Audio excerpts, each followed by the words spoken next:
ঠিক ও? হ্যাঁ বলো। এ নাও মাছ। এত বেলা করে মাছ নিয়ে এসছো? আচ্ছা একটু দেরি হয়ে গেছে, তুমি তাড়াতাড়ি করে রান্নাটা করো, দুপুরে খাওয়া দাওয়া করে এক জায়গায় বেরোবো, ঠিক আছে? ঠিক আছে, রাখো ওখানে। কি গো, হুম এত বেলা হয়ে গেছে, মাছটা কেটে দাও। হুম। हे प्रभु हे हरि राम कृष्ण जगन्नाथ प्रेमानंद ये क्या हुआ। কি গো, তোমার হলো? रुको হ্যাঁ जरा আসছি। सबर करो। এ নাও। এ কি করেছো? আমি তোমাকে মাছ কেটে দিতে বলেছিলাম। কেন তুমি তো বললে বেটে দিতে। আমি এখন কি রান্না করব?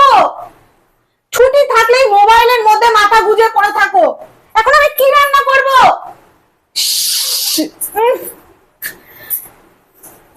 আমি কি রান্না করব শুনি? তাহলে কি ডিম নিয়ে আসবো? তোমার মাথা নিয়ে আসো।